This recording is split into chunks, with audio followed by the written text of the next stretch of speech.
Hey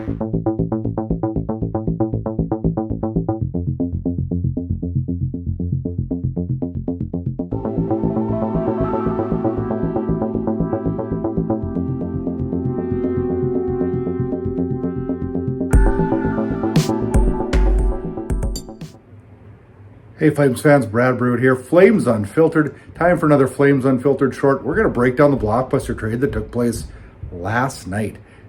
I tell you what, it was probably the most entertaining night of sports I can remember for quite a while, just when you have that intrigue and the drama of the trade.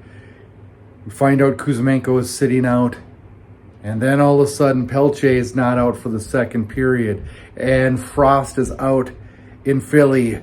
And then we hear of the other pieces, the Joel Farabee being added. And the night just kept going and kept bringing more and more drama as it went. And created a lot of excitement. On top of the Flames playing a pretty darn good and a pretty composed game against the Anaheim Ducks. Beating the Ducks 4-1. Coronado with the... I call it the hat trick. Coleman gets credit for one of them. Coleman with a big night and Coronado with a big night.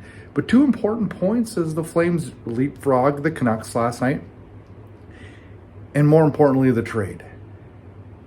When I heard that it was Frost and Farabee for Pelletier, Kuzmenko, I knew there had to be some picks involved.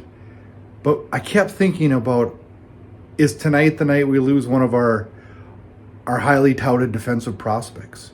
Because that's what I expected it was going to take to make that deal come to fruition.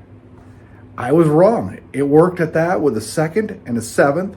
The way I look at it, Kuzmenko, who wasn't going to re-sign here, wasn't having a successful year, and was not part of the future plans. We lose him. Although I like the guy, and he entertained me, he didn't do anything for the team and do anything for the roster, so I wasn't upset there. Jakob Pelletier. I think the best way for me to put it is, I think Jakob Pelletier is a wonderful, wonderful person, a guy you want in your locker room, a guy you want on your team. I just don't know that he was the player as much as he was the great person. I wish him the best. I really thought he had a really good last couple weeks in Calgary. He was really, really effective. And that's what we needed and wanted to see from him. But if that was the piece that needed to be, then to get these two, that's the piece it had to be. The second round pick, probably the most important part of this trade. And the seventh rounder, the way I look at seventh rounders, throw them in, I don't know really what that accomplished. So, do the Flames win the trade? I don't know. You tell us in the comments.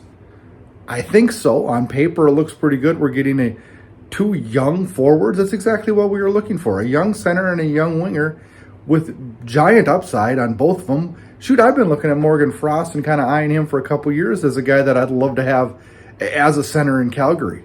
We'll see if it works out. I don't know. But even if it doesn't work out, I mean, it's low risk. I mean, we risked a second round pick. Now, we don't want to be floating out and giving away second round picks. But I think anybody in the hockey world would take a bet on Farabee and Morgan Frost for a second round pick. Super impressed with Conroy. Super impressed with what he was able to pull off. Tell us in the comments below what you think. And I'm excited. I couldn't even sleep till 2, 3 in the morning last night with excitement and anticipation to see how Saturday night goes. It adds a whole bunch to Hockey Night in Canada with Detroit coming into the Saddle Dome. It's going to be a good game. Fun to watch the new players. Let's see what Kyle has to say. Hey guys, Kyle here from Flames Unfiltered. Obviously, everybody's been talking about the big trade that happened late last night. Well, late here anyway, between the Flames and Flyers. It's pretty hard not to be excited about it, quite honestly. Two players that have performed well in the league thus far with lots of potential to do even more. Sucks losing Jakob Pelletier, as I was incessantly tweeting about. But, what do all of you think? Are we happy with this? How excited are we for the game on Saturday? What are your thoughts? I think it's fantastic, and I think we can keep our defense steady. The playoffs are a lot more likely now than they were prior to this trade. So, sound off in the comments.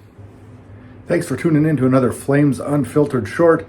Check back Tuesday for a brand new episode of Flames Unfiltered. Me and Kyle Lewis will break down the Blockbuster trade in depth, talk about that and other Flames happenings and how the new rosters will look as we go into the coming weeks and the break that lies ahead for the Four Nations. Have a good week, Flames fans.